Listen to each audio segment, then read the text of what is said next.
For an ever-evolving discipline. Γιάννη. Ναι. Γεια σας και είναι πραγματικά μεγάλη μου τιμή που έχω την ευκαιρία να βρίσκομαι εδώ και να προβάλλω ιδέες και προσεγγίσεις διδασκαλίας οι οποίες τις βλέπω τώρα σε ένα διαφορετικό context και βλέπω πώς λειτουργούν και ανάλογα προσπαθώ να τις προσαρμόσω. Έχω βρει ένα πάρα πολύ ενδιαφέρον περιβάλλον. Η δουλειά που γίνεται εδώ είναι πολύ υψηλού επίπεδου και τα παιδιά ανταποκρίνονται πάρα πολύ σε καινούριες προσεγγίσεις. Είναι, πιστεύω, πάρα πολύ καλά όλα αυτά. Αυτό μου έδωσε και εμένα την αφορμή να φέρω αυτό που πραγματικά έχω να φέρω.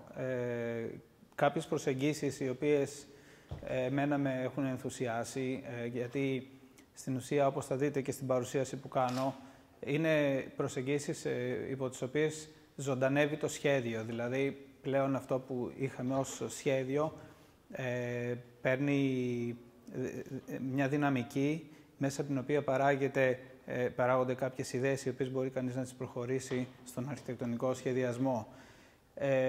Εξαιτίας ακριβώς των εργαλείων που χρησιμοποιούμε, τα οποία βέβαια έχουν και πάρα πολλές δυσκολίες να τα εντάξουμε στον τρόπο σκέψης και όλα αυτά, αλλά είναι μια πρόκληση η οποία πιστεύω ότι δίνει στην αρχιτεκτονική μια όθηση για την εξέλιξή της και για το τι ακριβώς προσπαθεί να κάνει σε ένα περιβάλλον πολιτισμού, θα έλεγα, που έχει πλέον νέες απαιτήσεις και νέες απαιτήσεις από την αρχιτεκτονική. Λοιπόν, θεωρώ ότι το πεδίο της αρχιτεκτονικής χρειάζεται, όπως λέει και ο τίτλος, να ειδωθεί μέσα σε μια πορεία διαρκούς εξέλιξης και ανταπόκρισης στο κοινωνικό γίγνεσθε. Δεν θεωρώ ότι πρέπει να το αντιμετωπίζουμε σαν κάτι στάσιμο. Και από εκεί ξεκινάω, προσπαθώντας να δώσουμε και το στίγμα της σύγχρονης εποχής. Η διάλεξη που θα δείτε είναι στην ουσία μια προσωπική πορεία εξέλιξης. Εγώ σπούδασα χωρίς υπολογιστές. Όταν βγήκα μου ζητήθηκε να τους γνωρίζω.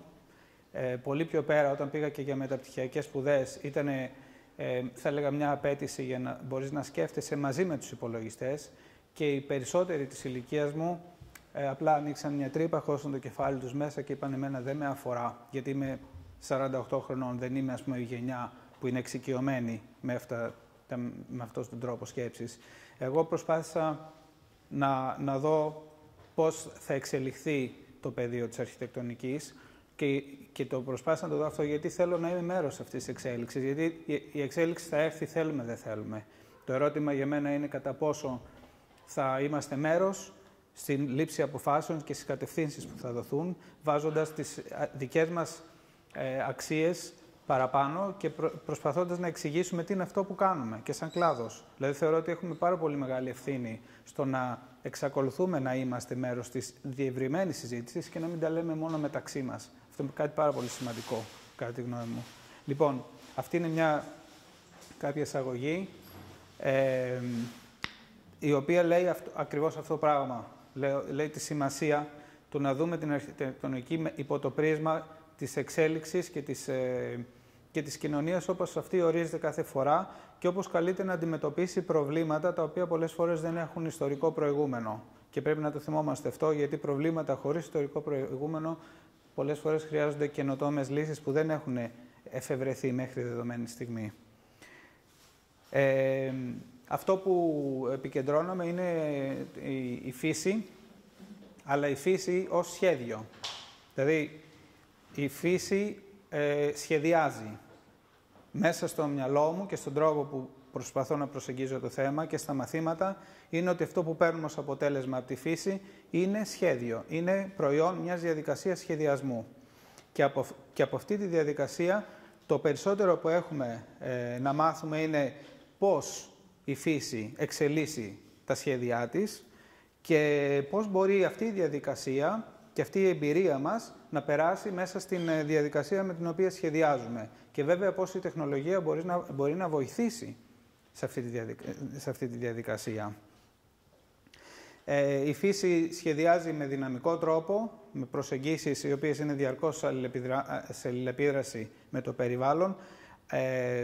Με αυτόν τον τρόπο ενημερώνει τη μορφή, τα υλικά, τις τεχνικές που χρησιμοποιεί και με αυτόν τον τρόπο ορίζουμε αυτή τη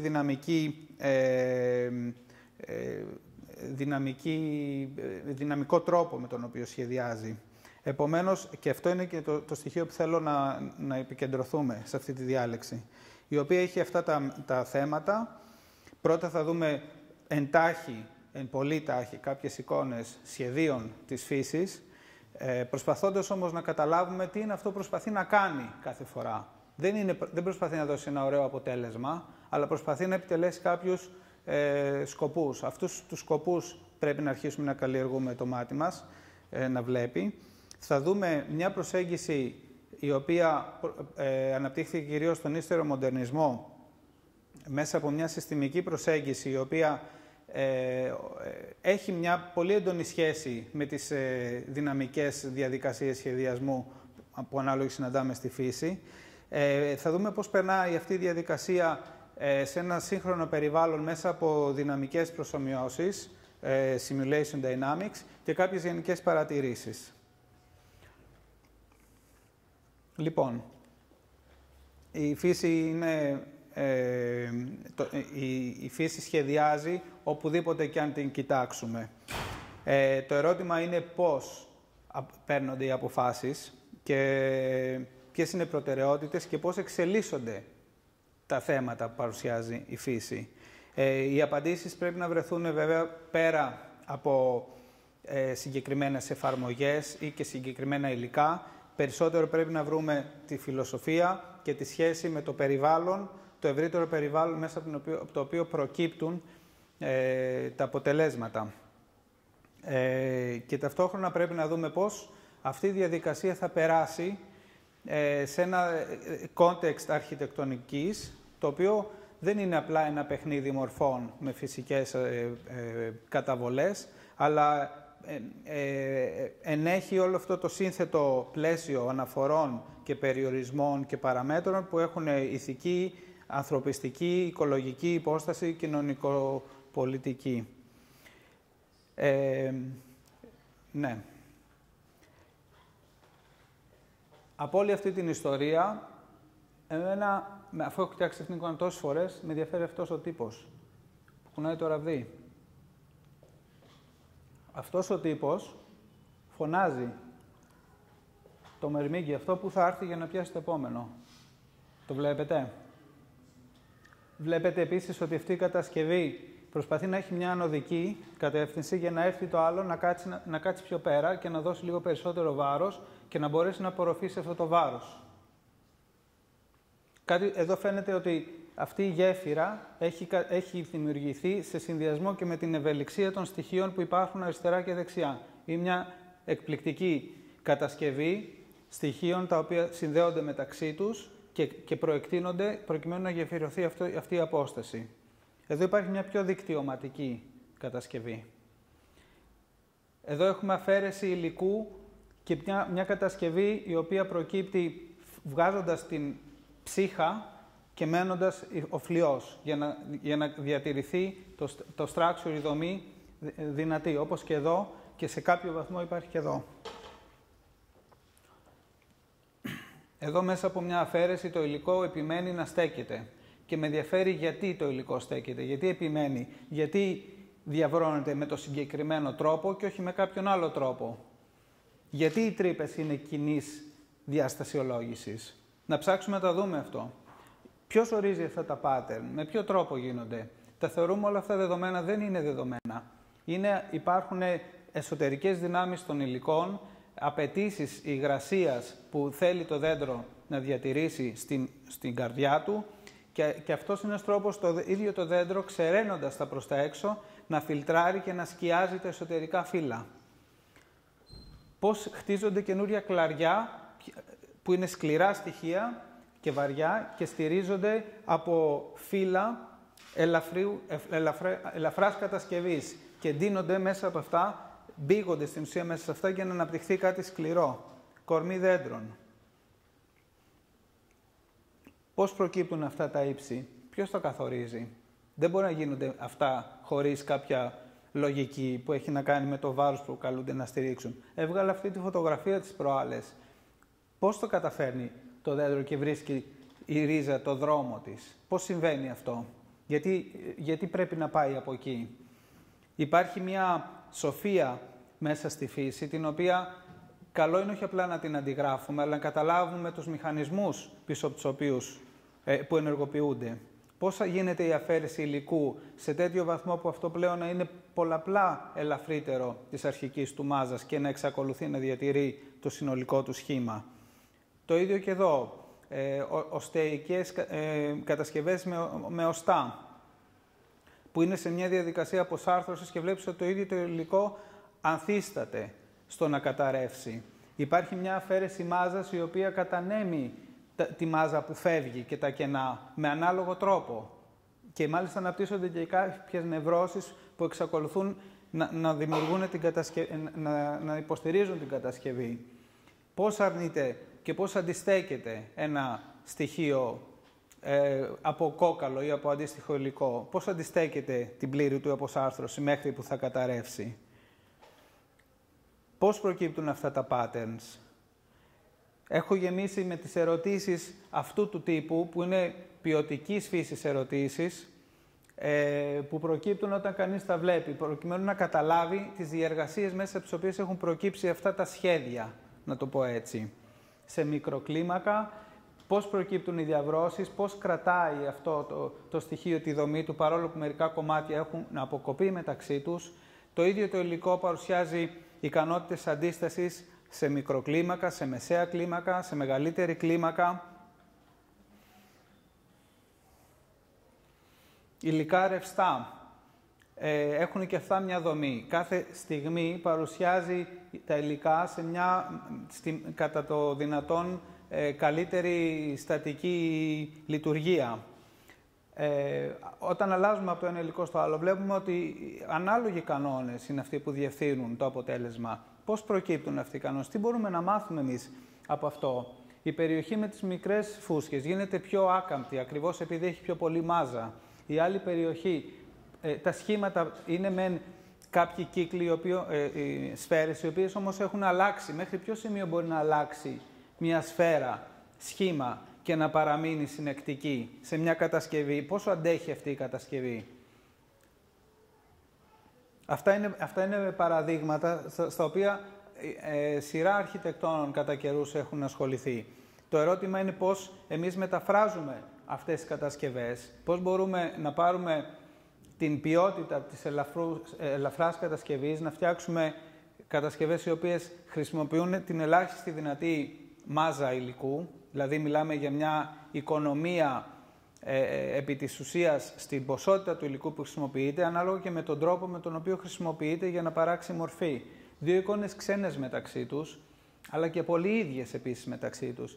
Γιατί το αριστερό γίνεται από μια ρευστή μορφή, η οποία στερεοποιείται και έχει τους ίδιους κανόνες με αυτό το παιχνίδι που κάποιοι από εμάς έχουμε δει, ας πούμε, να παίζουν όταν κάνεις φούσκες.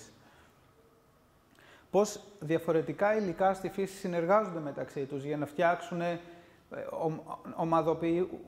ομαδοποιώντας ορισμένες περιοχές. Πότε προκύπτει ο αφρός και για ποιο λόγο προκύπτει σε αυτά τα σημεία? Τι ακριβώς κάνει ο αφρός? Γιατί κολλάει, ας πούμε, σε αυτά τα φύλλα? Στιγμιότυπα από μπουρμπουλήθρες. Βλέπουμε ότι έχουν μια δομή. Τα κενά μεταξύ τους βλέπουμε από το μεγάλο πάει σε ένα μικρότερο, υπάρχει ένας ρυθμός. Από πού προκύπτουν αυτοί οι ρυθμοί? Όλα αυτά είναι πράγματα που κανείς μπορεί να τα μελετήσει. Μπορεί φυσικά το ίδιο πράγμα να το προσεγγίσει σε πάρα πολλά ζητήματα. Μπορούμε να μελετήσουμε κατασκευές στερεές, αλλά και πολύ ρευστές και πολύ πρόσκαιρες, μέχρι και τον καπνό, να δούμε πώς ορίζει τη συνέχειά του, πώς προσπαθεί να διατηρήσει τη συνοχή του, πώς διαρριγνύεται, τι γίνεται όταν διαρριγνύεται, πόσο ισχυρός είναι σε άλλα σημεία, πόσο ασθενής είναι σε άλλα και τι επιτυγχάνει να κάνει. Είτε σε τελείως διαφορετικές κατασκευές. Αιθέριες, τελείως λεπτές κατασκευές, με τρομερή αντοχή σε σχέση με τη μάζα και το υλικό που χρησιμοποιούν. Πώς αποφασίζει το ίδιο το έντομο να φτιάξει αυτό το πλέγμα, και βλέπουμε ότι επειδή δεν έχει την ικανότητα να τραβήξει μια γραμμή, σπάει σε κάποιο, κάνει κάποια zigzag. Πόσο μεγάλα είναι αυτά και ποιος τα αποφασίζει? Υπάρχει μια σοφία εκεί μέσα, η οποία βρίσκεται σε κάθε σχέδιο της φύσης, και αυτή η σοφία είναι που μας ενδιαφέρει να ανακαλύψουμε προκειμένου να σχεδιάζουμε με τρόπους αντίστοιχης αποτελεσματικότητας, θα λέγαμε, με τη φύση. Και παρατηρείται παντού αυτό. Σχόλια μπορούν να γίνουν σε κάθε εικόνα και μπορείτε να το καταλάβετε αυτό. Πώς εκμεταλλεύεται το όποιο έντομο στην πάνω δεξιά την ικανότητα των φυτών να λυγίζουν και μέχρι ποιο σημείο μπορεί να φορτίσει αυτό το σημείο ώστε αυτό να σταθεί. Τα ίδια σχόλια μπορούν να γίνουν σε οποιοδήποτε. Εδώ μια πάρα πολύ σύνθετη κατασκευή, η οποία έχει την ικανότητα να αναπνέει και να παραμένει και massive. Με βάση ποιους όρους παίρνονται αυτές οι αποφάσεις?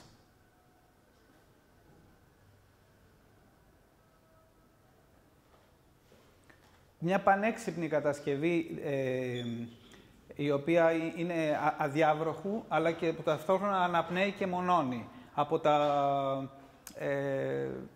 φύλλα, τα φτερά των πουλιών. Έχουν ένα πάρα πολύ έξυπνο μηχανισμό, τα φύλλα να είναι ενωμένα μεταξύ τους μέσα από κάποια τριχοειδή στοιχεία, τα οποία επιτρέπουν σε αυτά να είναι αδιάβροχα. Και όταν τα κοιτάξεις στο μικροσκόπιο, βλέπεις τι ακριβώς συμβαίνει, πώς δένουν μεταξύ τους, πώς διατηρούν τη σχετική τους θέση. Πολύ εξελιγμένης τεχνολογίας. Περιοχές στα μανιτάρια που κρατάνε υγρασία μέσα από αυτές τις αναδιπλώσεις, για να κρατιέται ζωντανό το φυτό. Εδώ άλλη τεχνική. Αυτά τα στοιχεία βγαίνουν προς τα έξω προκειμένου να διατηρηθεί σκίαση στον κορμό και να διατηρηθεί υγρό το φυτό. Εδώ, άμα προσέξεις καλά, θα δεις ότι αυτές οι τρύπες είναι μεγαλύτερες στα φύλλα, εδώ πέρα, για να μπορέσει αυτό να πάει η υγρασία, ενώ πιο μέσα μικραίνουν και μέσα υπάρχει μεγαλύτερη σκίαση. Άμα τα κοιτάξεις προσεκτικά, θα βρεις μέσα ότι υπάρχει μια λογική, μια στρατηγική, μια προσπάθεια να ανταποκριθεί το φυτό και ο κάθε οργανισμός στο εξωτερικό του περιβάλλον και στις δυνάμεις τις οποίες δέχεται. Γράφω πάνω τις ερωτήσεις και τις παρατηρήσεις που μου προξενούν οι εικόνες αυτές. Πολύ ενδιαφέρουσες κατασκευές. Εδώ βλέπουμε μια κατασκευή η οποία διαρκώς φουσκώνει, αλλά φουσκώνει με έναν τρόπο που διατηρεί μέσα το κενό για να μπορεί να αναπνέει αυτό μέχρι την καρδιά του. Το ίδιο συμβαίνει και εδώ.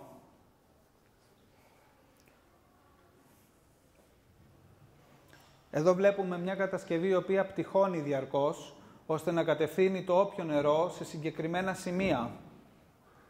Εδώ βλέπουμε επιφάνειες οι οποίες κλείνουν μεταξύ τους, αλλά με τρόπο που επιτρέπουν να αναπνέει αυτή η κατασκευή, αλλά ταυτόχρονα διατηρώντας και μια προστασία απέναντι στο πιο εξωτερικό ερέθισμα.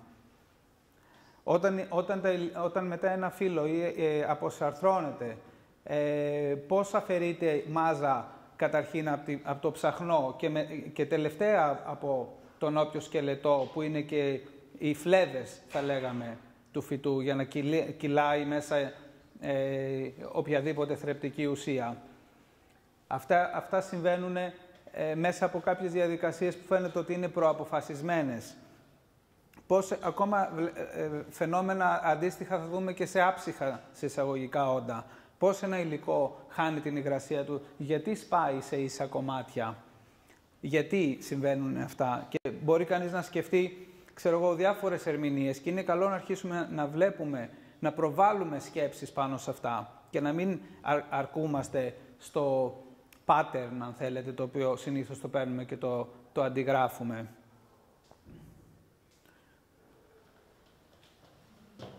Και βλέπουμε ότι σε όλα αυτά τα παραδείγματα υπάρχει μια σοφία. Βλέπουμε εδώ πώς, συμβαίνει η στερεοποίηση. Γίνεται πρώτα χαμηλά γιατί είναι και πιο εκτεθειμένο και πέφτει με τη βαρύτητα για να μπορέσει να κρατήσει αυτή τη ροή. Όταν σπάει ένα μαλακό πέτρωμα λόγω της θερμοκρασίας, βλέπεις ότι σπάει σε ένα σταυρό, ώστε τα κομμάτια αυτά να έχουν όσο το δυνατόν πιο ορθή γωνία για να μπορέσουν να διατηρήσουν το σχήμα. Δηλαδή το ίδιο το υλικό ανθίσταται στο κατακαιρματισμό του. Αυτό ο ρυθμός της αναδίπλωσης, από τι μπορεί να έχει προέλθει? Δεν είναι μια απόφαση αυθαίρετη. Ή όταν σπάει ένα υλικό στην ίδια τη φύση, ανάλογα με το μέγεθος του σπασίματος, βλέπεις ότι το ίδιο το υλικό δεν σπάει μια ευθεία ώστε τα δύο αυτά κομμάτια να αποσυνδεθούν μεταξύ τους, αλλά δημιουργείται μια κατάσταση όπου υπάρχει η δυνατότητα να κρατήσει το ένα κομμάτι το άλλο. Πώς συνεργάζονται διαφορετικές δυνάμεις εκφρασμένες σε διαφορετικά υλικά? Αυτά τα pattern από πού προκύπτουν? Ή αυτά? Πώς συνεργάζεται αυτό το πέτρωμα με τον αέρα που δημιουργεί αυτές τις σχισμές για να βελτιώσει την αεροδυναμική του? Ή αντίστοιχα και με το νερό συμβαίνει κάτι αντίστοιχα. Από πού προκύπτουν αυτές οι γραμμικές καμπύλες και πώς αυτές οι καμπύλες μεταφέρονται στο χώμα, σε ένα άλλο υλικό, με έναν άλλο τρόπο? Αυτά είναι αντίστοιχα, εδώ είναι μια περιοχή στην Νέα Ζηλανδία όπου συναντιόνται δύο ωκεανοί. Ποιος αποφασίζει ότι αυτοί οι δύο ωκεανοί θα συναντηθούν με έναν τρόπο που θα γίνει κατανομή αυτής των δύο δυνάμεων και δεν θα γίνει σημειακά? Γιατί γίνεται διασκορπισμένα και γιατί υπάρχει αυτή η διάθεση του συμβιβασμού, αν θέλεις, μέσα σε ένα μήκος? Τέλος, αυτοί οι ρυθμοί, βλέπεις ότι αυτό το κύμα, ας πούμε, εμφανίζει ένα ρυθμό που είναι όμοιος. Δεν είναι ίδιος, αλλά είναι όμοιος και είναι αποτέλεσμα των δύο υλικών τα οποία συναντιόνται. Αντίστοιχα, αυτοί οι ανεπαίσθητοι κυματισμοί, γιατί είναι όλοι στο ίδιο μέγεθος? Είναι αποτέλεσμα των υλικών, αποτέλεσμα των ποιοτήτων και των αντιστάσεων του υλικού. Και το ερώτημα είναι ότι όταν η φύση μας παρουσιάζει όλη αυτή την ικανότητα να συνδυάζει τις διαφορετικές της δυναμικές, εμείς πολλές φορές την αγνοούμε ή προσπαθούμε να εμποδίσουμε, να αντισταθούμε. Τη βλέπουμε σαν έναν εχθρό, χωρίς μια προσπάθεια να καταλάβουμε τους μηχανισμούς της, ώστε οι κατασκευές μας, όπως οι κατασκευές των μερμηγκιών, των άλλων ζώων, των φυτών και όλα, να αποτελέσουν μια συνέχεια με βάση την ίδια λογική. Αυτές είναι δύο εικόνες από την Αττική σε διαφορά 3 ημερών η μία με την άλλη. Είχαμε πρώτα τις φωτιές και μετά από 3 μέρες είχαμε πλημμύρες σε απόσταση 30 χιλιόμετρων η μία με την άλλη. Γιατί εμείς δεν έχουμε μάθει από το μάθημα, ώστε που δίνει η ίδια φύση, να βρούμε μηχανισμούς να κρατήσουμε αυτό το νερό, για να μην συμβαίνουν αυτά τα γεγονότα? Και το σημείο από το οποίο ξεκινάω είναι ότι χρειαζόμαστε ένα νέο παράδειγμα, να το πω έτσι, για τη φύση. Πάντα μας λένε ότι η φύση είναι το περιβάλλον, ότι επικρατεί ο πιο ισχυρός. Νομίζω ότι αυτό το παράδειγμα είναι πάρα πολύ ξεπερασμένο, γιατί με αυτή την έννοια δεν θα μείνει κανείς μας παρά μόνο ο πιο ισχυρός. Αλλά αυτό δεν είναι, η φύση δεν περιγράφεται με αυτόν τον τρόπο. Η φύση περισσότερο περιγράφεται ως ένα δυναμικό σύστημα, με ιδιαίτερη σοφία και αποτελεσματικότητα στον τρόπο με τον οποίο διαχειρίζεται τις δυνάμεις του. Δίνω αυτές τις δύο εικόνες, γιατί το ένα, ας πούμε, είναι το μοντέλο survival of the fittest, η επιβίωση του πιο ισχυρού. Το άλλο είναι αυτό, ακριβώς ο ίδιος τρόπος με τον οποίο προσπαθούμε να λειτουργήσουμε ενάντια στη φύση. Βλέπουμε την κατασκευή να μην ακολουθεί,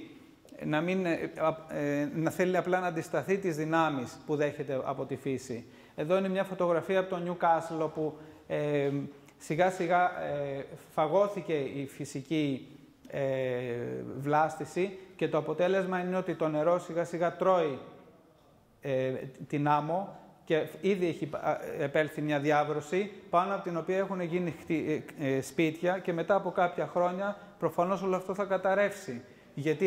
Γιατί εμείς θεωρήσαμε ότι μπορούσαμε αυτή την περιοχή να την μικρύνουμε.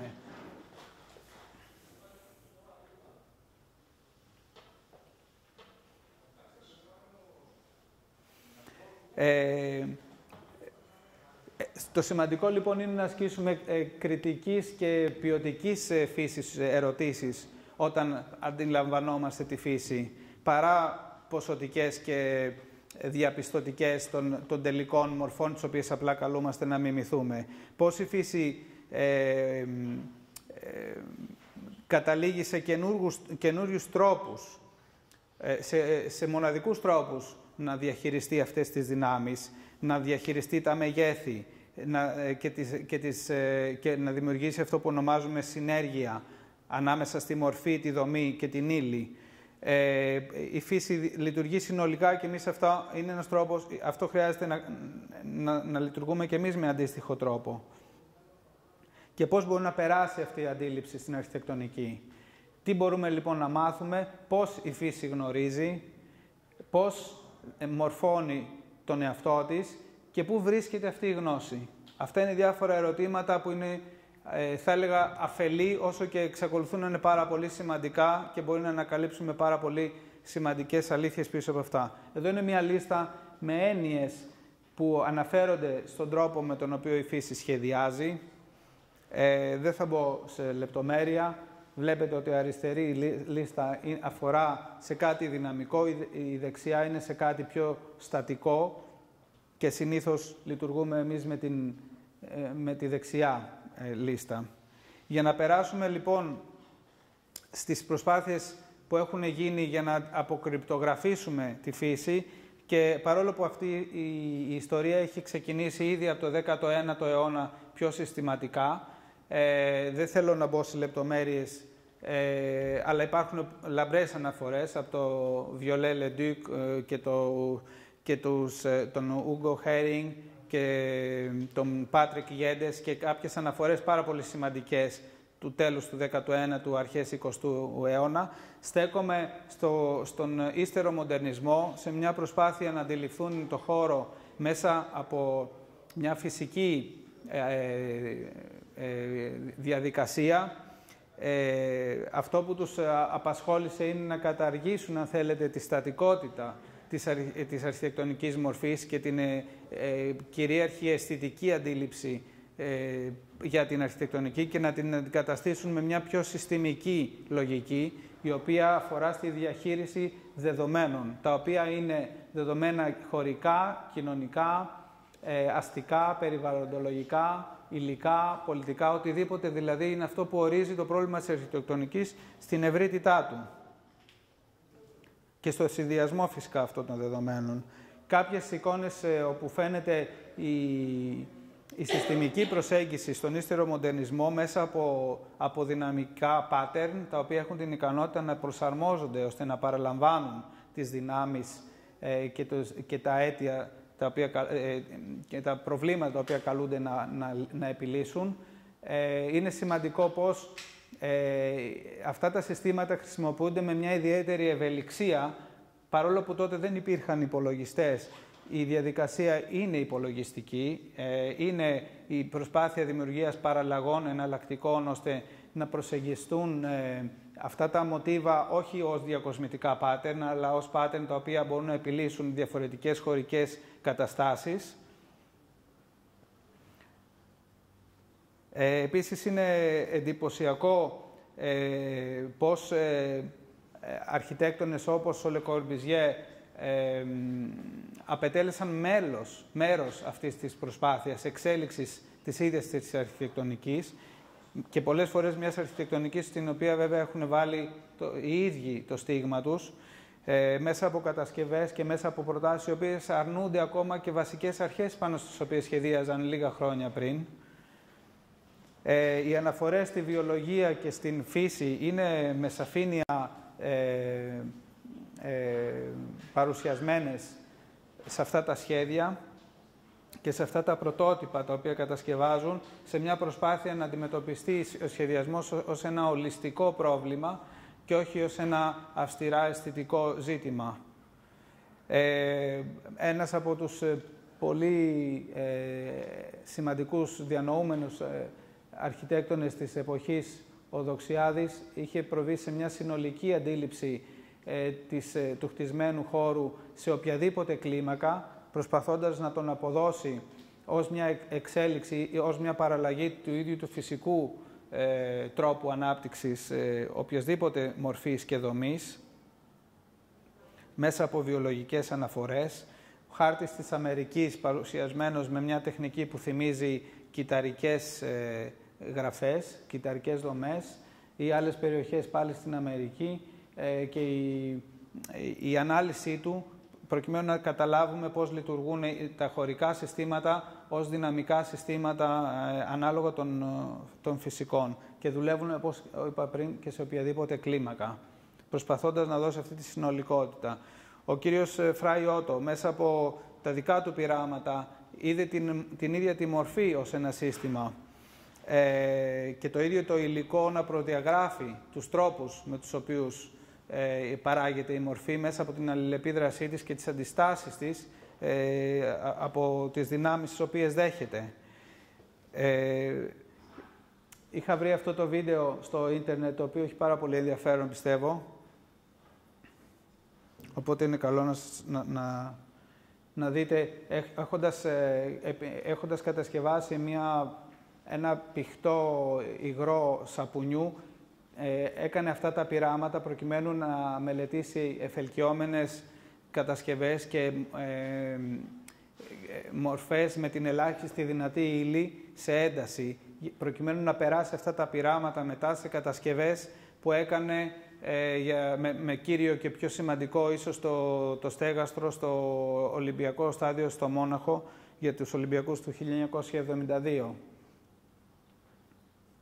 Η μορφή αντιμετωπίζεται ως ένα σύστημα που παράγεται μέσα από την αλληλεπίδραση του ίδιου του υλικού με τις εξωτερικές δυνάμεις.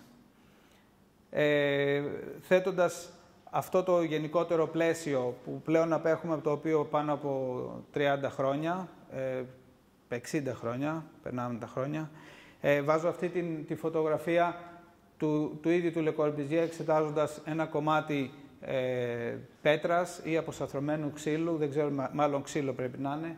Το ζητούμενο δεν είναι πώς φαίνεται, αλλά περισσότερο πώς δομείται, τι είναι αυτό που κάνει, πώς ορίζονται οι λειτουργίες σε ευρύτερο βαθμό, τις οποίες επιτελεί, ως σχέσεις, ως δυναμικές συμπεριφορές, πώς σχετίζονται τα στοιχεία οργανικά μεταξύ τους, πώς υπάρχει μια λογική εξελικτική και όχι μια στατική. Και έτσι ο στόχος πάνω σε αυτή την έρευνα είναι να αντιληφθούμε το χώρο ως μια αυτοδομούμενη, ένα αυτοοργανωμένο σύστημα, ανάλογο των φυσικών συστημάτων, όπου πλέον οι λειτουργίες του μπορούν να τις διαχειριστούμε και να τις προσεγγίσουμε μέσω του υπολογισμού, με τον υπολογιστή. Οπότε, περνάμε στο τελευταίο φάση που αναφέρεται στο Simulation Dynamics, οι δυναμικές προσομοιώσεις.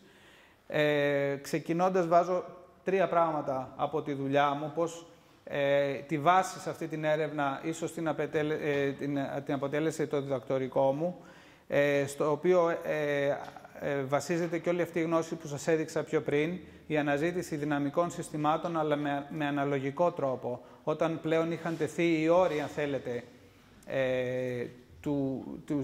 του τρόπου σκέψης μέσω του υπολογιστή, γιατί ο υπολογιστής είχε ήδη εφευρεθεί, αλλά πλέον προσπαθούσαν περισσότερο διαμόρφωσε έναν τρόπο σκέψης σε πρώτη φάση και πώς αυτός πέρασε στον τρόπο με τον οποίο σχεδιάζαν οι αρχιτέκτονες με συστημικό τρόπο.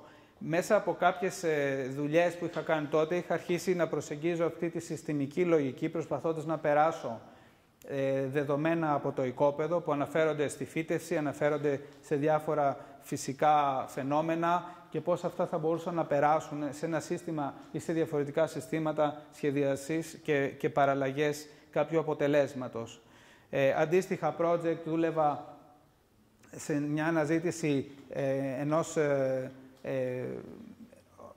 ενός χώρου, κοινόχρηστου χώρου, που συμβολίζεται, ας πούμε, με αυτά τα κόκκινα, που έχει την τάση να προεκτείνεται μέσα στα διαμερίσματα σε μια κατασκευή 100 και πλέον διαμερισμάτων.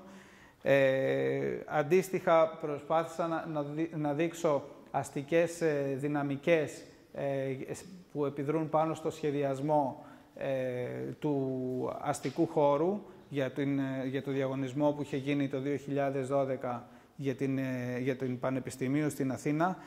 Και όμως πίστευα ότι κάτι έλειπε, γιατί σε όλες αυτές τις προσεγγίσεις γίνονταν με έναν τρόπο περιγραφικό. Δηλαδή φανταζόμασταν ότι κάπως έτσι είναι μια πιο οργανική ανάπτυξη και τη σχεδιάζαμε, και ανάλογα πόσο καλά τη σχεδιάζαμε, το αποτέλεσμα ήταν και θετικό ή όχι. Αυτό λοιπόν που είχε για μένα κέρια σημασία ήταν να χτυπήσω κατευθείαν στην καρδιά του προβλήματος. Και η καρδιά του προβλήματος είναι το μέσο με το οποίο δημιουργούμε τις ιδέες μας και συνδιαλεγόμαστε με αυτές τις ιδέες. Και είναι το ίδιο το σχέδιο. Το σχέδιο, όπως το γνωρίζαμε ως ένα εργαλείο αναπαραστατικό, όπου αποτυπώνω τις ιδέες μου, για μένα δεν ήταν αρκετό. Αυτό που χρειαζόταν είναι να βρούμε μια ερμηνεία του σχεδίου, μια αντίληψη για το σχέδιο, το οποίο πλέον ορίζεται ως μια ενεργός σκηνή, θα λέγαμε. Ένα δυναμικό στοιχείο με έντονα πειραματικό χαρακτήρα και χωρίς να προβάλλω έστω και υποσυνείδητα τις δικές μου αισθητικές αντιλήψεις και προτιμήσεις πάνω σε αυτό.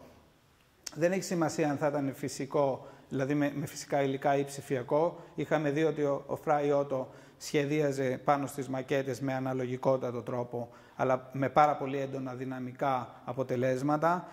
Χρειάζεται να έχει το βαθμό αφαίρεσης που μας επιτρέπει να πειραματιζόμαστε και να παράγουμε παραλλαγές με εύκολο τρόπο, και επίσης να είναι ανοιχτό στην εισχώρηση νέων δεδομένων και η διαδικασία να αντανακλά αυτό που θα λέγαμε data-driven, ότι τα δεδομένα είναι αυτά τα οποία προχωρούν το σχέδιο. Σε αυτή την λογική, το σχέδιο θα ήταν επιθυμητό να εκφράζει ένα δυναμικό βιοσυστημικό, αν θέλετε, μια βιοσυστημική συμπεριφορά, η οποία όταν μάλιστα ενισχυθεί και υποστηριχθεί από τους υπολογιστές και μέσα από διαδικασίες simulation dynamics, φαίνεται ότι είναι πιο εύκολο να μπορέσει κανείς να μελετήσει αυτές τις επιρροές και την απόδοση και τη συμπεριφορά των δεδομένων και την επίδρασή τους που έχει πάνω στο σχεδιασμό. Με αποτέλεσμα να προκύπτουν νέα θέματα, νέες μέθοδοι και νέες τεχνικές. Με αυτόν τον τρόπο, λοιπόν, με αυτό το σκεπτικό, κάποια χρόνια πριν, προχωρήσαμε σε αυτά τα πολύ απλοϊκά πειράματα για να καταλάβουμε πώς αντίστοιχα software δουλεύουν, που έχουν να κάνουν με την αλληλεπίδραση δυνάμεων και στοιχείων, τα οποία πλέον δεν είναι απλές γεωμετρίες, αλλά είναι δυναμικά inputs στο χώρο, στο σχεδιασμό. Πολλά τέτοια παραδείγματα τα κάναμε μαζί με τους φοιτητές εδώ και σχεδόν 10 χρόνια τώρα. Εδώ βλέπετε το ίδιο πείραμα, αλλά τα στοιχεία τα οποία κινούνται έχουν μια συγκεκριμένη κατεύθυνση και επηρεάζονται από διαφορετικές δυνάμεις, με συνέπεια να παράγουν τέτοια μοτίβα που βλέπετε εδώ. Άλλες κατασκευές αναφέρονται στην ανάπτυξη όλο και πιο πυκνών δομών, όπως αυτή που βλέπετε εδώ, στατικών δομών.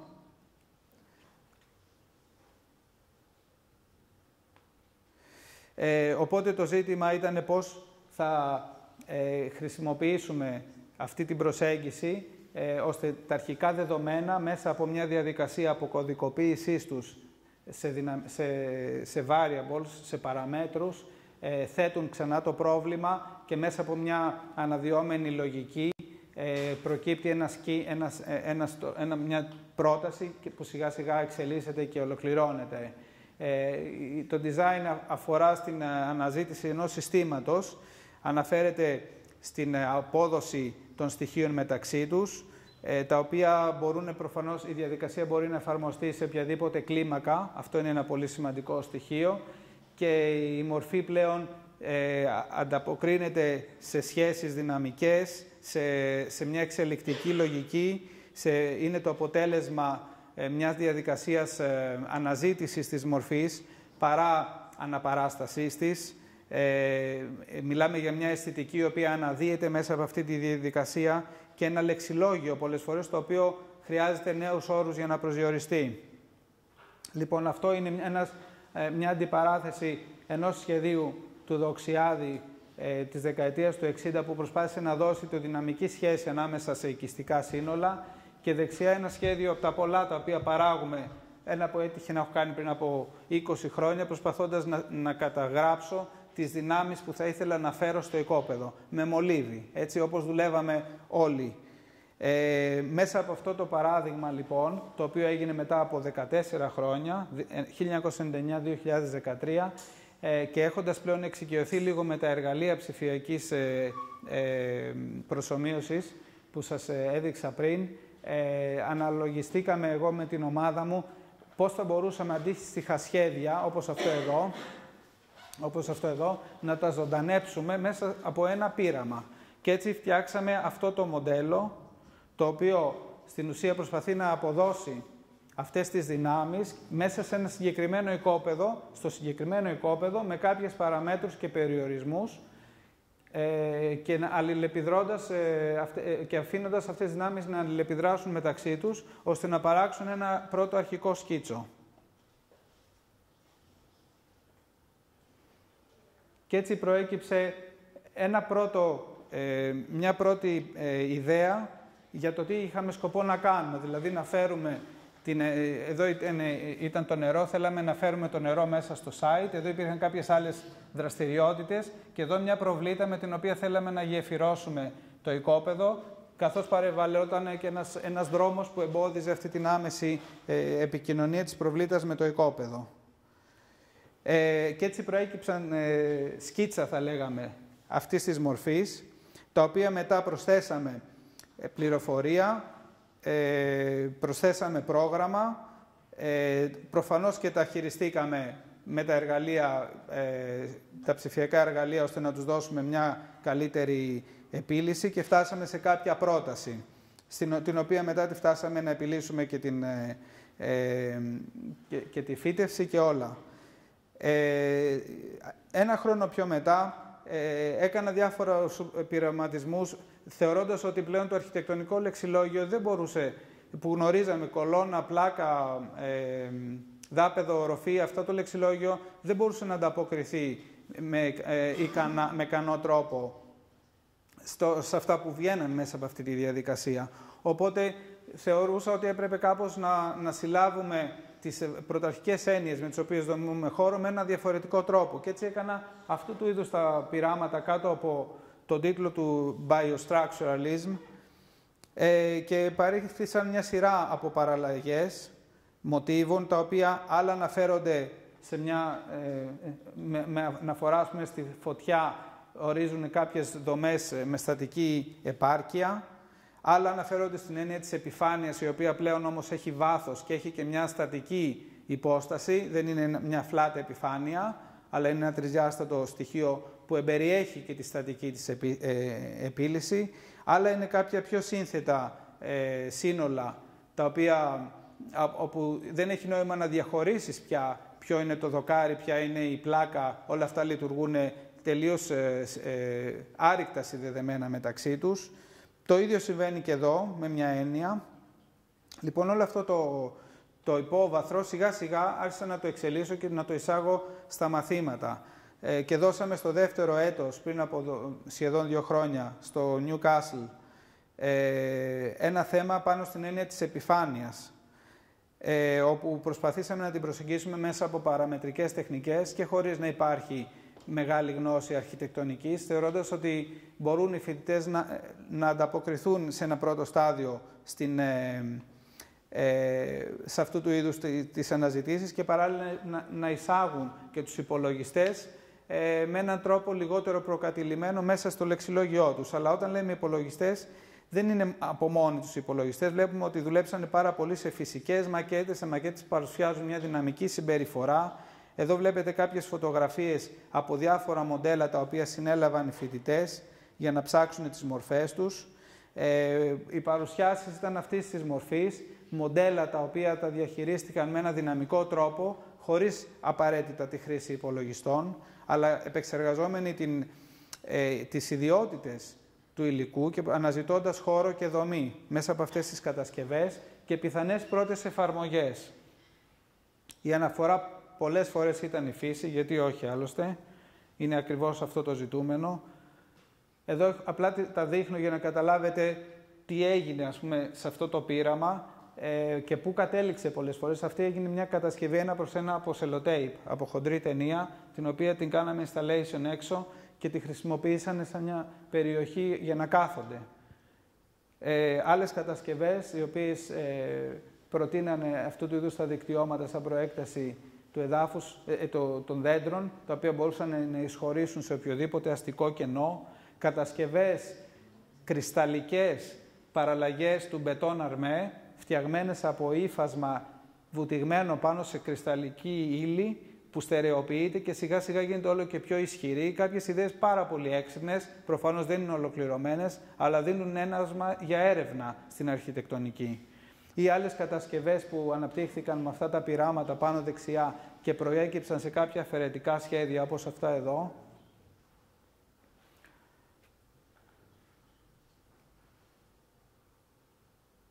Αντίστοιχα, δουλέψαμε και στο στούντιο του 4ου έτους, μια παραλλαγή του οποίου τρέχουμε τώρα με το 4ο έτος. Να πω ότι αυτά που είδατε για το 2ο έτος, σε μια αρκετά διαφορετική μορφή, δίνονται ως μάθημα στο 2ο. Στο 4ο έτος περάσαμε κατευθείαν σε αυτή τη λογική της καταγραφής των δεδομένων που ορίζουν ένα πρόβλημα και στην προσπάθεια αναζήτησης τρόπου που να συνδεθούν αυτά τα δεδομένα προς μια πρόταση σχεδιασμού. Εδώ είναι κάποια πειράματα που κάναμε προσπαθώντας να καταλάβουμε δυναμικές συμπεριφορές εδώ του κύματος, για παράδειγμα, ή αυτής εδώ της κατασκευής, πώς ένα κύμα αλλάζει λόγω εμποδίων που μπορεί να βρει και πώς ορίζονται αυτές οι τροχές. Πολλά τέτοια πειράματα, μέσα από τα οποία οι φοιτητές καταλάβαν πώς δουλεύουν αυτά τα εργαλεία, τι παράγουν, τι μπορείς να περιμένεις και ποια είναι και τα όρια τους επίσης στην παραγωγή. Ή αυτό το σχέδιο, αυτό εδώ κάτω δεξιά, όπου δυνάμεις και ροές του αστικού χώρου περνάνε σε ένα μαλακό site.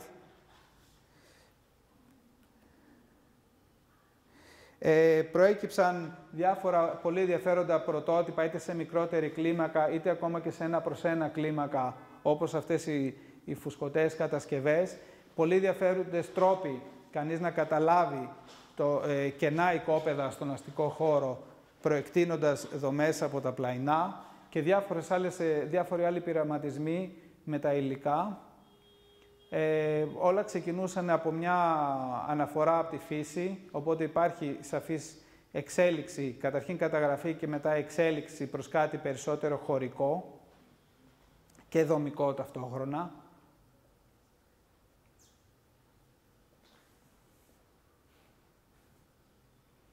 Για να πάμε σε μια ακόμα πιο πέρα αναζήτηση που αφορά στην έννοια του πρωτογενούς, του ακατέργαστου στο σχεδιασμό. Πώς παραλαμβάνει μια ακατέργαστη ύλη και της δίνεις μορφή μέσα από μια διαδικασία σχεδιασμού. Τέτοιου είδους πειράματα που είναι δυναμικά πειράματα με dynamic simulation στο software παρήγαγαν μορφές αντίστοιχες αυτές που βλέπετε αριστερά. Αντίστοιχα πειράματα κάναμε και με ευέλικτες κατασκευές, με μαλακές κατασκευές,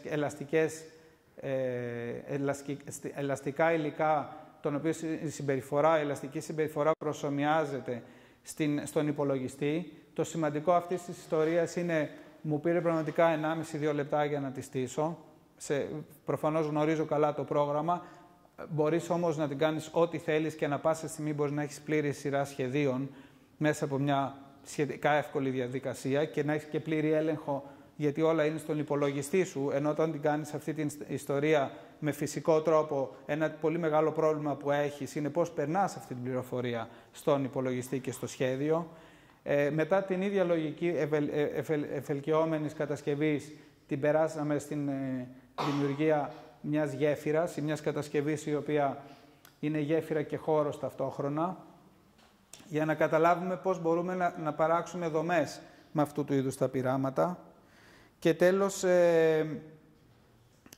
να σας πω, αυτό είναι το πιο τελευταίο project που δουλεύουμε. Σκεφτήκαμε ότι τι ωραία που θα ήταν αυτή τη διαδικασία, η οποία βασίζεται σε δεδομένα αρχιτεκτονικά, σε εισαγωγικά, αν τα δεδομένα δεν ήταν αρχιτεκτονικά, αλλά ήταν περιβάλλοντος ή άλλης φύσης δεδομένα.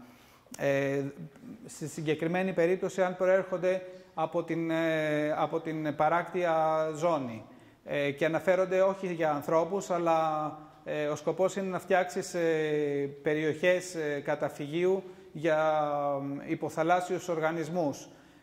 Πώς θα μπορούσαμε να βάλουμε αυτά τα δεδομένα για να παράξουμε κατοικίες για αυτά τα είδη. Αυτό ήταν το project, το BioShelters, το οποίο το ξεκινήσαμε πριν 2 χρόνια και πριν από 3 μήνες πήραμε ένα πολύ σημαντικό grant για να μπορέσουμε να κατασκευάσουμε ένα πρωτότυπο, το οποίο θα είναι ολοκληρωμένο περίπου μέχρι το τέλος του επόμενου έτους.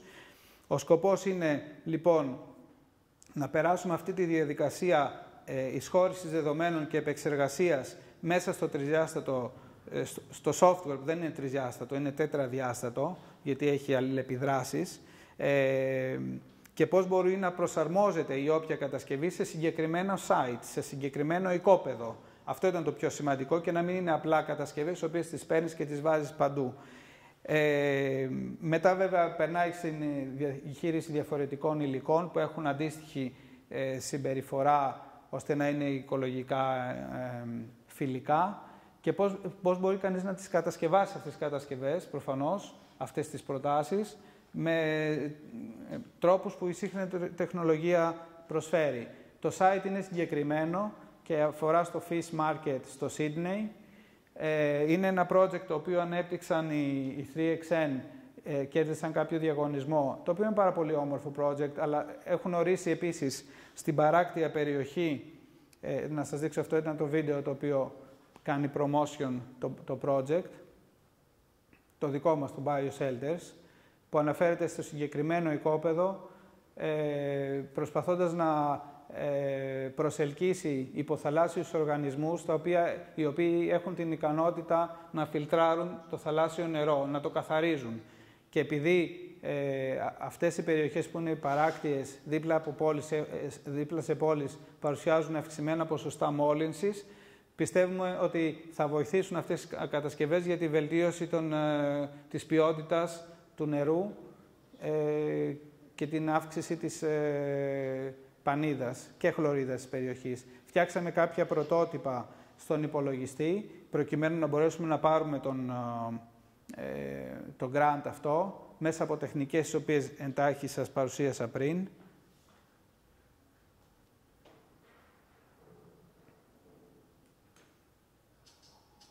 Έχει και ήχο αυτό, να.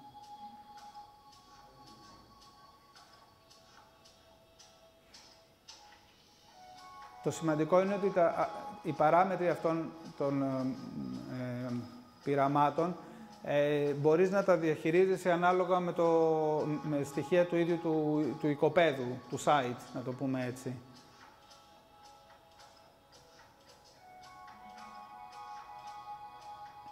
Οι τεχνικές προφανώς που χρησιμοποιήσαμε είναι 3D printing σε πρώτη φάση, γιατί αυτά που φτιάχνουμε είναι μικρά, αλλά σε μια επόμενη φάση ο σκοπός είναι αυτά να μεγαλώσουν και να χρησιμοποιήσουμε σύνθετα υλικά τα οποία είναι φιλικά προς τα είδη τα οποία θα κατοικήσουν αυτές τις κατασκευές.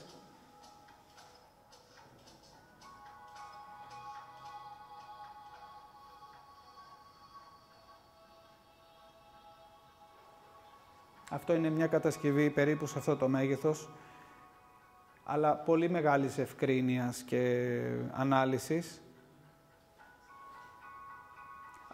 Μεγάλες τρύπες ευνοούν διαφορετικού είδους οργανισμούς, μικρότερες τρύπες άλλα. Όλα αυτά δηλαδή σχετίζονται με δεδομένα τα οποία μας τα έχουν δώσει marine biologists και environmental scientists. Έξω και προκύπτουν τα διαφορετικά μεγέθη που βλέπετε.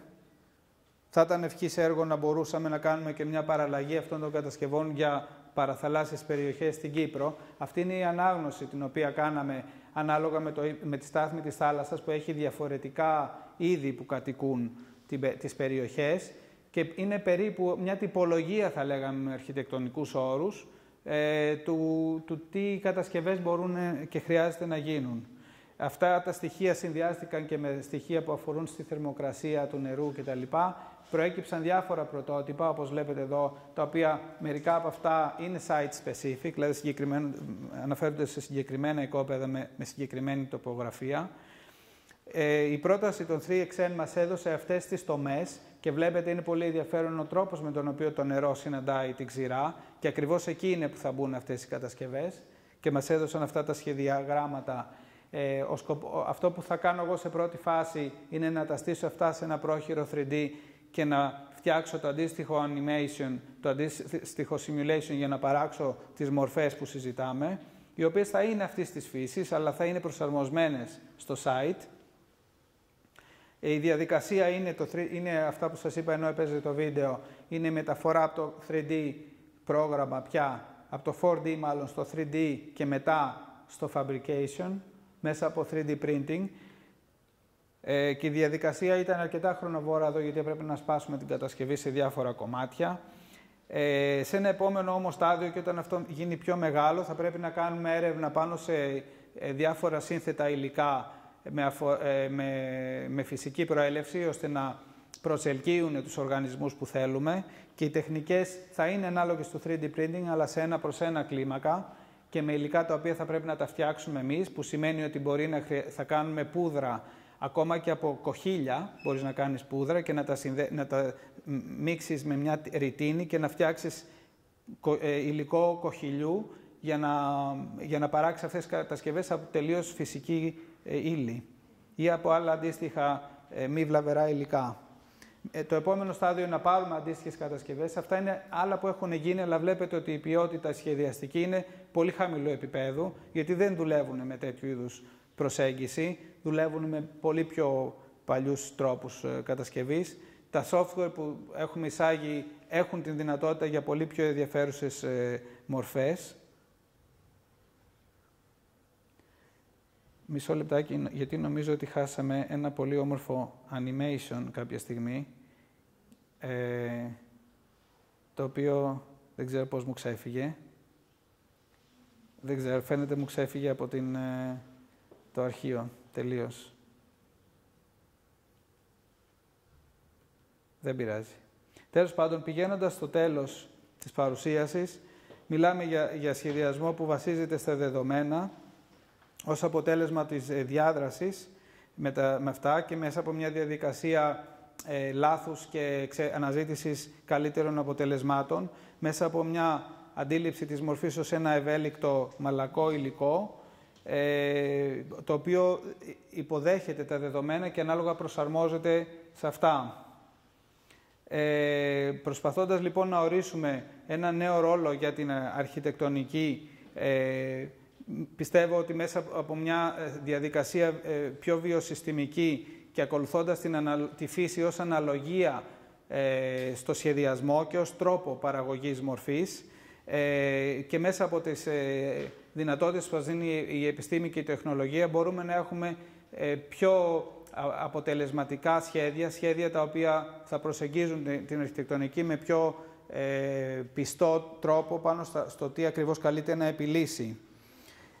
Το σημαντικό επίσης ότι η αρχιτεκτονική σαν μεθοδολογία μπορεί να εφαρμοστεί και σε άλλους τομείς, όπως αυτό που είδατε πριν, είναι ένα διεπιστημονικό πεδίο έρευνας που αφορά πολύ μεγαλύτερο εύρος επιστημόνων και αυτό πιστεύω ότι θα δώσει στην αρχιτεκτονική ένα νέο ρόλο στο ευρύτερο επιστημονικό και κοινωνικό γίγνεσθε. Αυτά. Ευχαριστώ πολύ.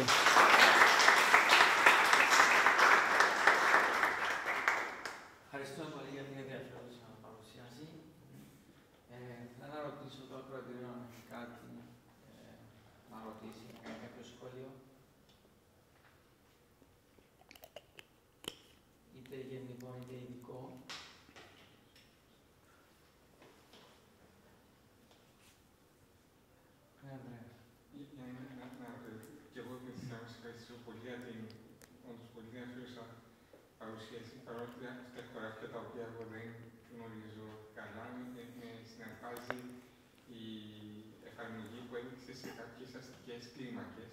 Να. Και αναρωτιόμουν εκεί του τρόπου της περίοδου βάσης δεδομένων που μπορεί κάποιος να συσχετίσει με αυτά τα προγράμματα, ώστε ο τρόπος με τον οποίο δημιουργούνται αυτές οι μορφές επηρεάζονται από χωρικά ή χωρικά inputs. Οπότε θα μπορούσε κάποιος στους διαδρόμους που μας έδειξες, επειδή πες πολλά από αυτά μπορεί να μπουν σε κάποια αστικά κενά και το καθεξής, και αναρωτιόμουν αν μπορεί να υπάρχει η ευχέρεια δημιουργίας χώρου μέσα από παραμέτρους οι οποίες μπορεί να έχουν να κάνουν, ξέρω εγώ, με κοινωνικο-οικονομικά στοιχεία, ας πούμε, ξέρω εγώ, πώς θα μπορεί να διαβάσει GIS, ας πούμε. Για μένα, επειδή έχω εκπαιδευτεί στην αρχιτεκτονική με παραδοσιακό τρόπο, είναι και μεγαλύτερη πρόκληση. Δηλαδή, δεν είναι μόνο πώς θα βάλεις δεδομένα φυσικής ή ξέρω εγώ τέτοιου είδους, θορύβου και όλα αυτά, αλλά πώς θα εισάγεις πιο ευαίσθητα δεδομένα που έχουν να κάνουν με τον τρόπο που μια κοινωνική ομάδα που έχει καταλάβει μια περιοχή θέλεις να επεκταθεί σε μια άλλη και πώς θα συναντηθεί με μια άλλη περιοχή. Και εκεί αυτά τα software σου δίνουν εργαλεία τα οποία πώς θα τα βαφτίσεις και τι ρόλο θέλεις να παίξουν είναι κάτι που θα το ορίσεις εσύ. Αυτά σου λένε ότι θέλω να εισάγεις μια δύναμη προς τα εκεί, να κατευθύνεται προς τα εκεί ή να αποτρέπεται από εκεί ή να αντιδράει με αυτό το στοιχείο. Γιατί μπορεί, ας πούμε, αυτή η δύναμη να αντιδράει με ένα στοιχείο, με μια αρχική μορφή και να παραμορφώνει αυτή τη μορφή με έναν τρόπο που να δημιουργεί μια αγκαλιά για να υποδέχεται αυτά τα στοιχεία, αυτά τα particles, ας πούμε, που εισέρχονται. Ή μπορεί τα particles να συναντιόνται μεταξύ τους και να λες ότι εγώ θέλω να συγκρούονται, το οποίο σημαίνει ότι το ένα με το άλλο αρχίζουν και αντανακλούν τις δυνάμεις τους, άρα καταλαμβάνουν ένα περισσότερο χώρο. Ή θέλουν να κάνουν merge, λέγοντας ότι εγώ θέλω να κολλάνε μεταξύ τους. Άρα υπάρχουν κάποιες φυσικές ιδιότητες, τις οποίες μπορείς να ορίσεις σε αυτά τα δεδομένα, που θα ανταποκρίνονται με τις κοινωνικής ποιότητας πληροφορίες που θες να περάσεις μέσα στο σχεδιασμό. Προφανώς μέσα από αυτή τη διαδικασία δεν παίρνεις τελειωμένο αποτέλεσμα, γιατί η αρχιτεκτονική δεν ολοκληρώνεται στο θα βάλω 5 δυνάμεις και θα βγει το θέμα, και πολύ περισσότερο όταν αυτές οι δυνάμεις και η διαδικασία έχει φιλτραριστεί μέσα από ένα software, το οποίο καταλαβαίνουμε ότι και αυτό είναι ένας περιορισμός. Δηλαδή, και εγώ προσωπικά δεν πιστεύω στο αποτέλεσμα, αλλά το χρησιμοποιώ για να πάω πιο πέρα. Όπως θα χρησιμοποιούσα και μια φυσική μακέτα, και αυτά τα πράγματα πρέπει κανείς να τα συνδυάζει μεταξύ τους. Η όλη ιστορία είναι ότι σου δίνει κάποιες καινούργιες ιδέες, που πιθανόν να μην τα είχες σκεφτεί ή να συνέβαιναν σε ένα επίπεδο υποσυνείδητο ή διαισθητικό παλιότερα. Γιατί και όταν σχεδιάζαμε, εγώ παραλληλίζω, αν θέλεις, αυτή τη διαδικασία που παρουσίασα τώρα, με τον τρόπο που σχεδιάζαμε με το χοντρό μολύβι, όταν προσπαθούσαμε να στήσουμε τις παραμέτρους που ορίζουν ένα αρχιτεκτονικό πρόβλημα, αλλά με έναν τρόπο ιδιαίτερα ασαφή. Αυτή την ασάφεια, ίσως για πρώτη φορά την είδα να μου τη δίνει αυτό το software. Και εγώ τι θέλω αυτή την ασάφεια στο σχεδιασμό. Αυτό που απεχθανόμουν στο σχεδιασμό με τον υπολογιστή είναι που με ρωτούσε πράγματα πριν της ώρας τους. Πόση είναι αυτή η απόσταση. Δεν θέλω να το αποφασίσω από την αρχή. Θέλω τα πράγματα να είναι ασαφή, όπως ήταν παλιά με το χοντρό μολύβι, όπου έβαζα το ένα ριζόχαρτο πάνω στο άλλο και σιγά σιγά το μολύβι γινόταν όλο και πιο λεπτό και η πληροφορία όλο και πιο συγκεκριμένη, ώσπου να βγει το τελικό σχέδιο και μετά το κτίριο. Αυτή την ασάφεια που αναζητούσα την παρέχει αυτό το software και γι' αυτό πιστεύω ότι εντάσσεται στον τρόπο με τον οποίο σκεφτόμαστε εμείς οι αρχιτέκτονες και για την ακρίβεια τον προεκτείνει. Δεν ξέρω αν αυτό το πράγμα απαντάει στο... Το απαντάει νομίζω τα παραδείγματα του διαγωνισμού της Πλατείας της Ελευθερίας στη Θεσσαλονίκη και η διαχείριση του άξονα πανεπιστημίου. Ακούγοντας μπορώ να συσχετίσω αυτά που είπες τώρα με τα παραδείγματα. Ένα πρόβλημα που υπάρχει σε αυτή τη διαδικασία είναι η δυσκολία στο να ενταχθούν αυτού του είδους οι μηχανισμοί σε μια εκπαιδευτική διαδικασία. Πρόβλημα το οποίο το αντιμετωπίζουμε και εδώ. Έτσι, γιατί είναι δύσκολο κανένας και να εκπαιδευτεί σε έναν τρόπο σκέψης μέσα από ένα software και να παράξει δημιουργική δουλειά ταυτόχρονα. Αυτό είναι πάρα πολύ δύσκολο. Ακόμα πιο δύσκολο είναι πώς όταν βγεις από εδώ, αυτή τη γνώση, αν θέλεις, και την λογική, θα την περάσεις σε ένα χώρο εργασίας και πώς θα συνεργαστείς και με άλλους παράγοντες. Αλλά κάπως έτσι είναι όμως που θα έρθει και η εξέλιξη του κλάδου. Έτσι, γιατί μέχρι πρότινος, δουλεύουμε με αυτά που μας δίνουν και software τα οποία είναι απαρχαιωμένα και πάρα πολύ δίσκαμπτα στη διαχείριση της μορφής και στην είσοδο δεδομένων, που προσωπικά εγώ ούτε καν θέλω να τα βλέπω στο στούντιο, ας πούμε. Κάτι, τα ξέρετε, δεν χρειάζεται να σας πω. Ναι, αυτή είναι η όλη ιστορία. Δεν μπορώ να με περιορίζει το εργαλείο και για κάποιο λόγο που δεν καταλαβαίνω να πρέπει να το χρησιμοποιήσω. Τουλάχιστον με αυτόν τον τρόπο μπορώ και επεκτείνω τη φαντασία μου. Αυτό. Ευχαριστούμε πολύ για τη διάλεξη. Μια ερώτηση έτσι για τη δική σου χρήση. Λαμβάνοντας υπόψη ότι ο κόσμος ακόμη βρίσκεται αρκετά πίσω χρονικά και στηρίζεται σε αυτό το παραδοσιακό, το καταρχικό μοντέλο της δοκού, του υποστηλώματος, της σύνδεσης που μπορούμε ακόμη και με τους ηλεκτρονικούς υπολογιστές, όπως γινόταν στις αρχές του 20ου αιώνα, να διαστασιολογήσουμε με εύκολο τρόπο. Πώς πιστεύεις ότι αυτό μπορεί να βοηθήσει τη μετεξέλιξη? Ναι. Και αν πιστεύεις εσύ ότι αυτό μπορεί να επιφέρει αλλαγή στο δομημένο περιβάλλον? Καταρχήν, ξεκινάω από μια διαπίστωση ότι ο τρόπος με τον οποίο χτίζουμε δεν είναι αποτελεσματικός, κυρίως δεν είναι οικολογικός. Με βαθύτερη έννοια την αντίληψη της έννοιας, ότι το δοκός επιστήλου είναι μια πολύ ασύμφορη κατασκευή, σε πάχη, σε υλικό, σε ενέργεια που χρησιμοποιείται. Είναι εύκολη γιατί είναι τυποποιημένη σαν διαδικασία.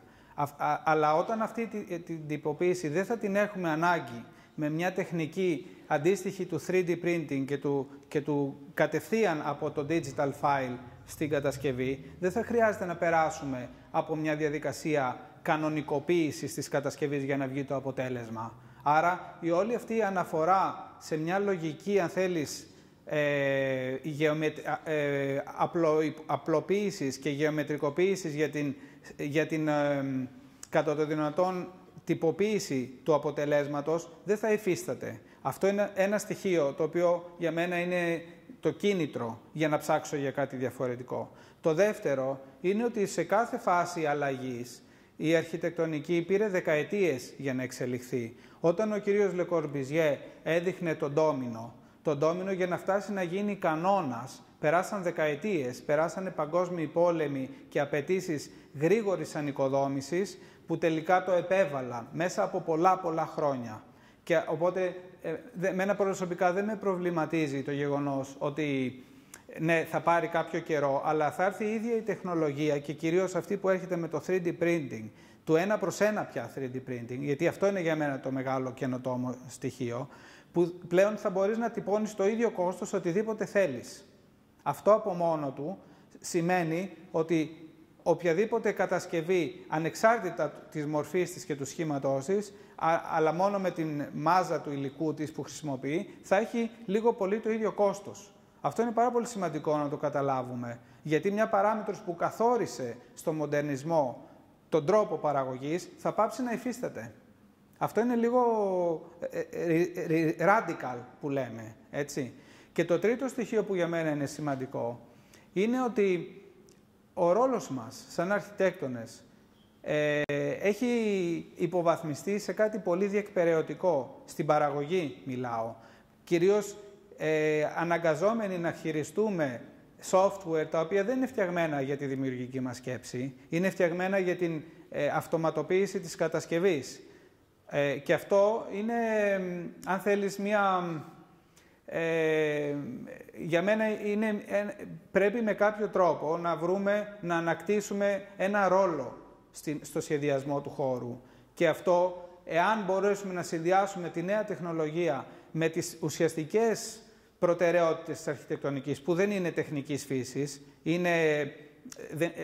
δεν είναι τεχνικής φύσης με την έννοια ότι είναι κοινωνικής, είναι πολιτιστικής, είναι πολιτισμού, έχουν να κάνουν με το περιβάλλον, έχουν να κάνουν με δεδομένα τα οποία δεν ανήκουν στη σφαίρα του αυστηρά τεχνικού. Αν μπορέσουμε αυτά τα δεδομένα, όπως τα ανέφερε ο κ. Σαββίδης πριν, να τα περάσουμε μέσα στη διαδικασία, ώστε να παράξουμε μορφές και σχέδια τα οποία θα είναι πολύ περισσότερο αποτελεσματικά στη διαχείριση αυτών των δεδομένων, ανακτάμε ένα σημαντικό ρόλο, πιστεύω, στη διαδικασία.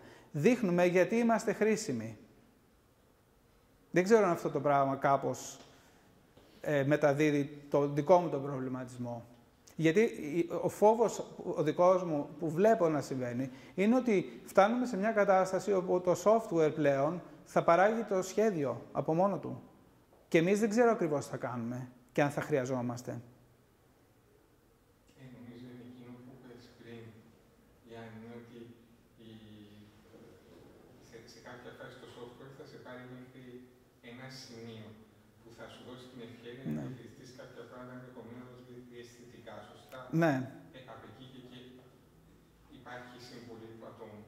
Και πιστεύω ότι στην αλληλεπίδραση με το κομπιούτερ και με τον τρόπο που προσπάθησα να σας δείξω, υπάρχει η διαίσθηση εκεί, υπάρχουν οι επιλογές που κάνει ο αρχιτέκτονας, χειρίζεσαι το εργαλείο, σε κάποιο βαθμό συνδιαλέγεσαι, είναι ένα συνεργάτη στο εργαλείο, όπως συνδιαλέγεσαι με κάποιον άλλον συνεργάτη και προκύπτουν ιδέες τις οποίες δεν είχες σκεφτεί εσύ. Με έναν τρόπο αντίστοιχο μπορείς να πάρεις ιδέες και μέσα από την αλληλεπίδρασή σου με το software. Δεν νομίζω ότι είναι κακό αυτό.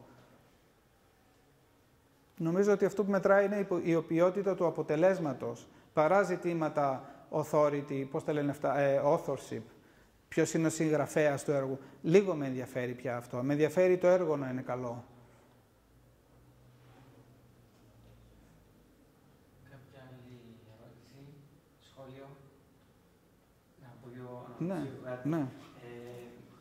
Πόσο σημαντικό για σένα είναι η διαδικασία της ανατροφοδότησης, μια τέτοια ψηφιακή διαδικασία σχεδιασμού, δηλαδή το βλέπεις περισσότερο σαν μια διαδικασία παραγωγής μορφής, κατασκευής της, σαν μια διαδικασία, ή θεωρείς ότι θα μπορούσε αυτό τη μορφή, όπως αναπτύσσεται μέσα από ψηφιακά μοντέλα, να μπορούσε να ελεγχθεί τέλος πάντων με κάποιο software το οποίο θα αναλύει κατασκευαστικά κριτήρια κλπ. Ναι. Δεν το έχουμε συζητήσει αυτό. Δεν το έχουμε συζητήσει. Θα ήθελα να ακούσω την άποψη σου. Η άποψή μου είναι ότι ζητάμε την επόμενη γενιά του BIM software. Ένα BIM software το οποίο θα είναι απόλυτα συμβατό με δημιουργικά εργαλεία και δεν θα περιορίζει τη δημιουργική διαδικασία μέσα στα καλούπια τα πολύ αυστηρά καλούπια του BIM όπως είναι σήμερα. Και με αυτόν τον τρόπο θα γίνεται αυτή η ενημέρωση, αλλά τη στιγμή που πρέπει να γίνει.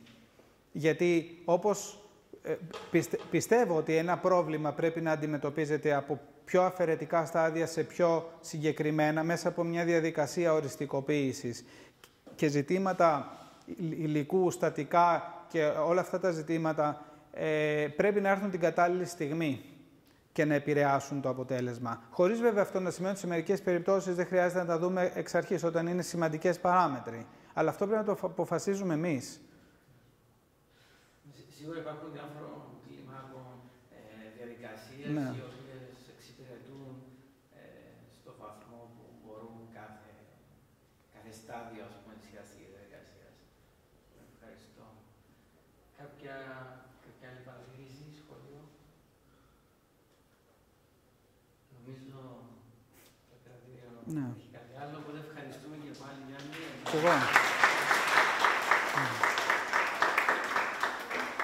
Ευχαριστώ πολύ. Ευχαριστούμε